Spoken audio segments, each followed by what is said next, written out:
Jadikan Bea Cukai Jember itu makin baik dan kalau bisa menjadi yang terbaik. Ini yang saya sebut kenapa kita harus belajar, dan teman-teman saya sampaikan bahwa kita harus menikmati proses itu apapun hasilnya. Apapun yang kita kerjakan itu ini bagian dari menikmati proses dari pembelajaran kita. Budaya organisasi and leadership. Hai Cakanca, welcome to Ngobrol Bareng Sahabat Tangguh. Bareng aku, Lintang Kinanti. Kita bakal kenalan dan lebih dekat dengan Bea Cukai Jember.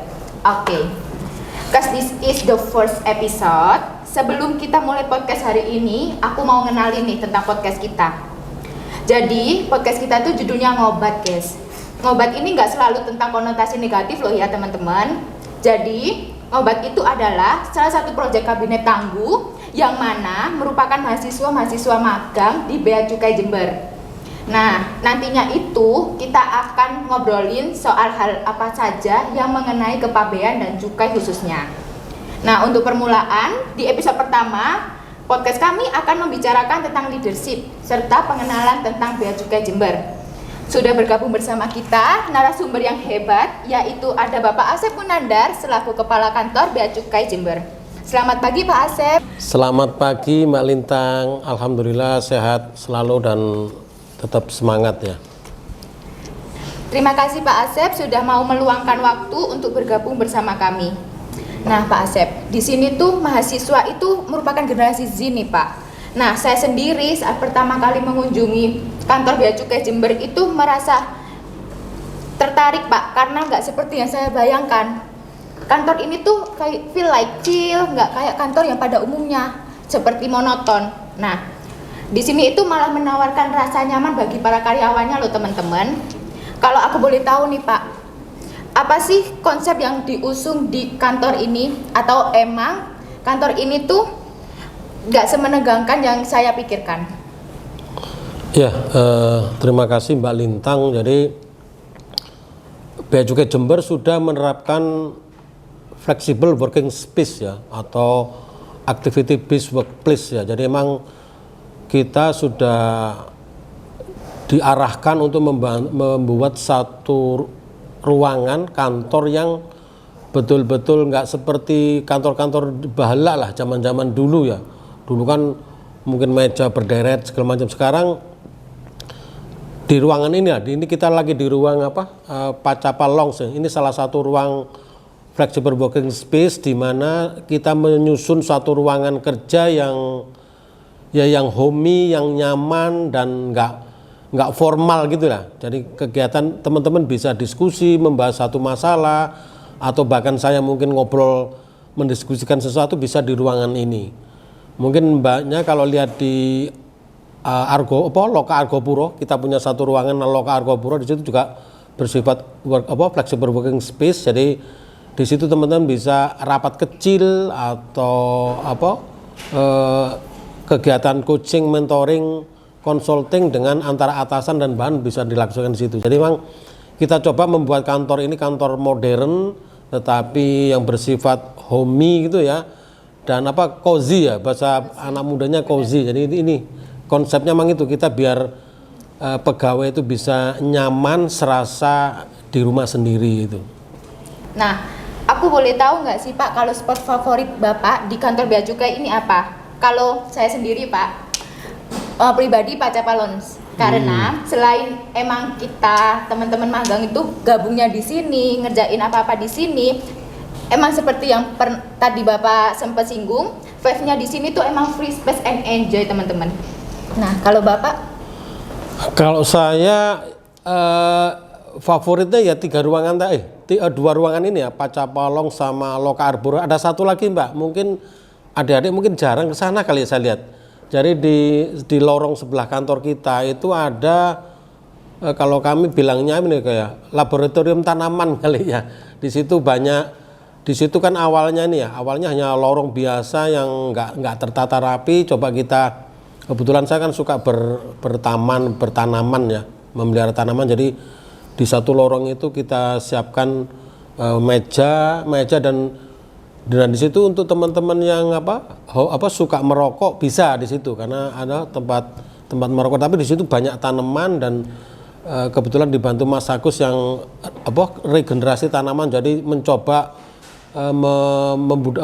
membudayakan tanaman-tanaman di situlah. Itu jadi saya pikir itu juga favorit untuk saya, karena kadang-kadang di situ kita diem sambil melihat tanaman itu jadi hijau seger, itu jadi banyak menyegarkan pikiran kita dan bisa membuat muncul ide-ide di situ kali ya.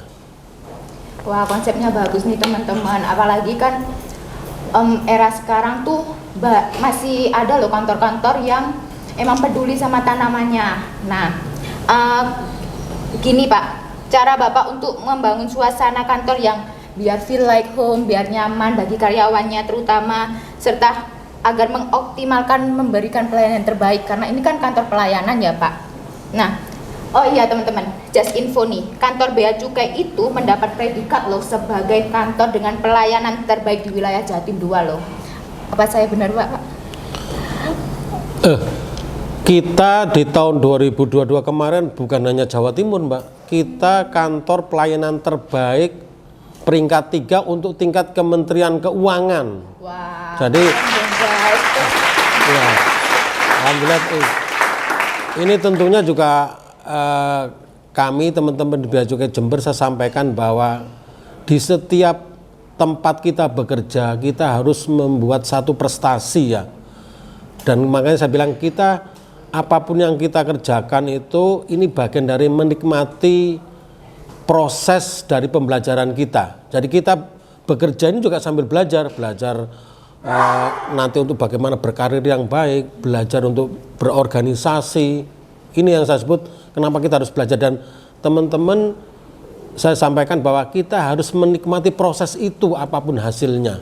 Dan alhamdulillah kemarin itu salah satu prestasi kita di tahun 2021, kita meraih predikat wilayah bebas dari korupsi.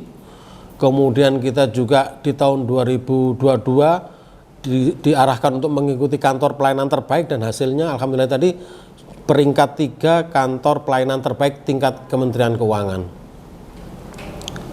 Keren banget, prestasi yang emang harus dibanggakan ya.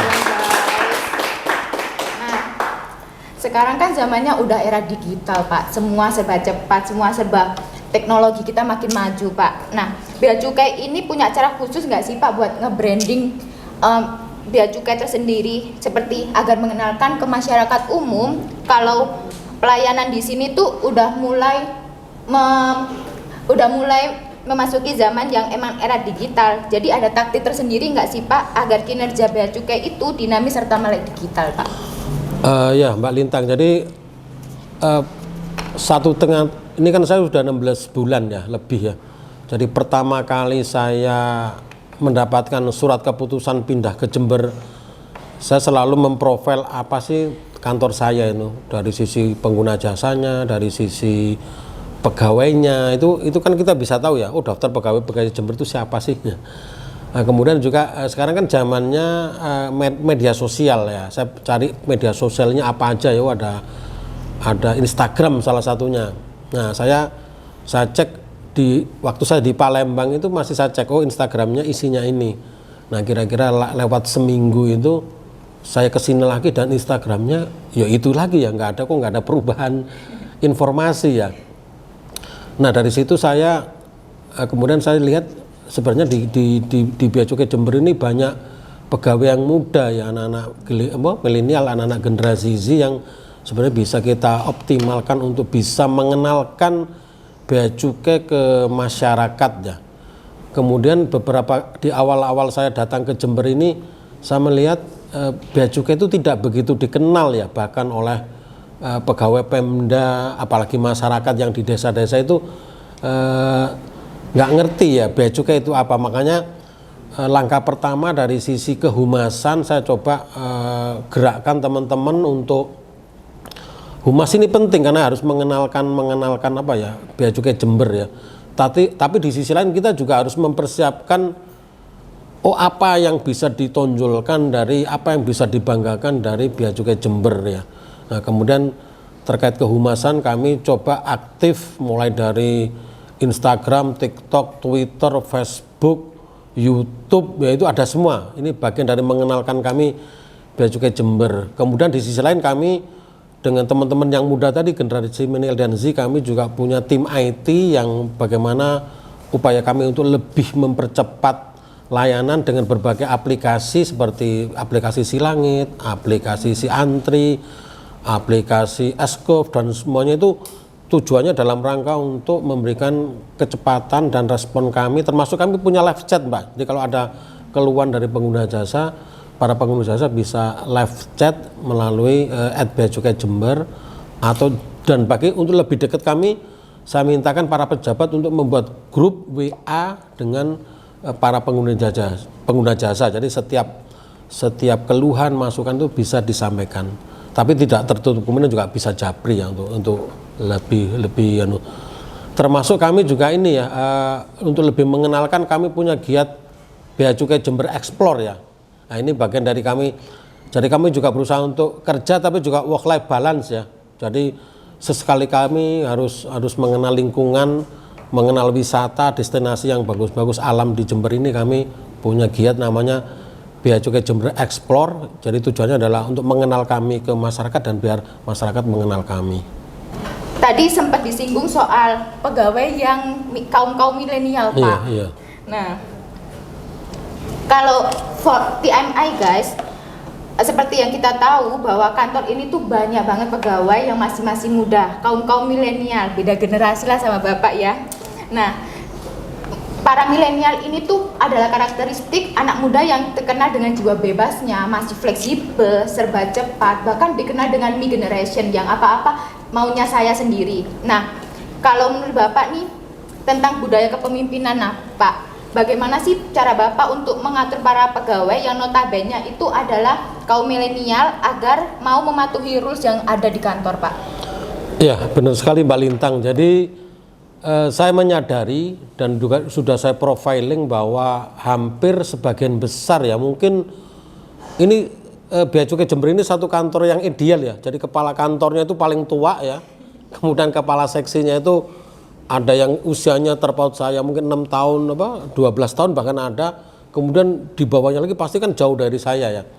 Jadi saya menyadari itu, makanya saya menyadari dan saya tidak akan mungkin melakukan manajemen seperti yang pengalaman saya dulu ya, dengan artinya saya pernah mengalami dipimpin kepala kantor wilayah, dipimpin oleh kepala kantor, dan mungkin itu pasti nggak akan sama, akan terapkan dengan di Bea Cukai Jember. Maka saya berusaha untuk memahami karakter daripada para pegawai saya ya, termasuk saya juga membaca buku mengenai apa sih generasi Z itu, kelebihan, keunggulannya, terus kekurangannya apa, kemudian generasi milenial itu saya membaca ya. Kemudian ini kami juga punya tools ya, namanya DISC dan MBTI ya. Jadi setiap pegawai yang baru itu kami coba cek terkait dengan personalitinya, terkait dengan karakternya seperti apa. Nah ini bagian tools saya untuk bagaimana memanage kantor itu supaya menjadi lebih baik. Itu tadi makanya pertama kali saya datang ke sini saya coba membuat program yang namanya Bincang Muda-Mudi.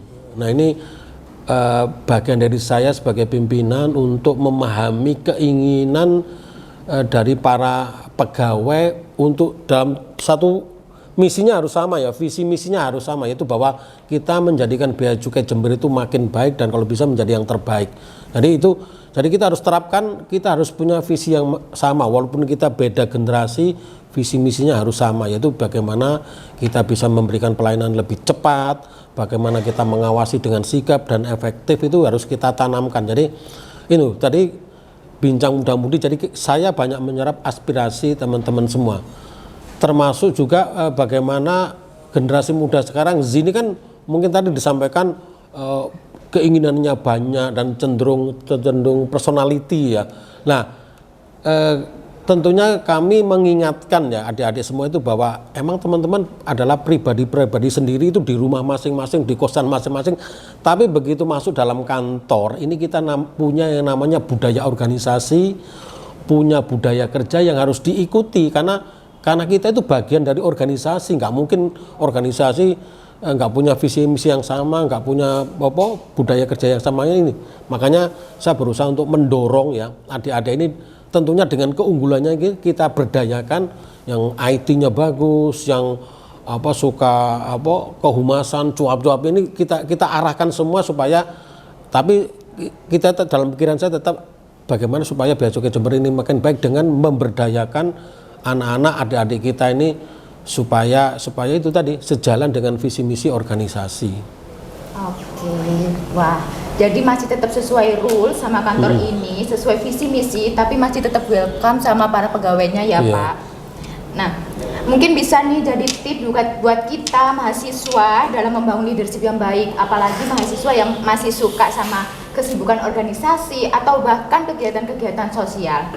Nah, oke, udah cukup panjang pembahasan ini, mulai dari pengenalan Bea Cukai sampai kita bahas soal budaya organisasi, bahkan leadership juga.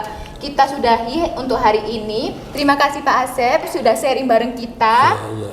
Oh iya guys, bantu support konten kita dengan cara like, share, and follow IG kita, Sahabat Bea Cukai. Lintang Kinanti pamit undur diri. Bye-bye and see you next time. Bye-bye.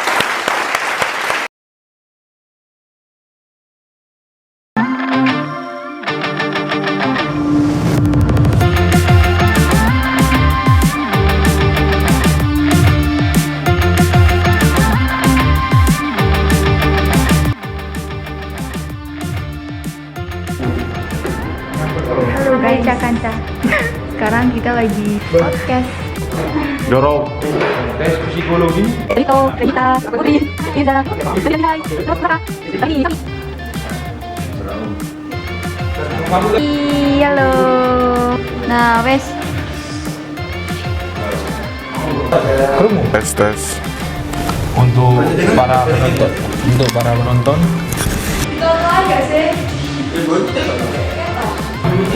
Silau. Coba ngomong. Kita kawan-kawan berita hari ini.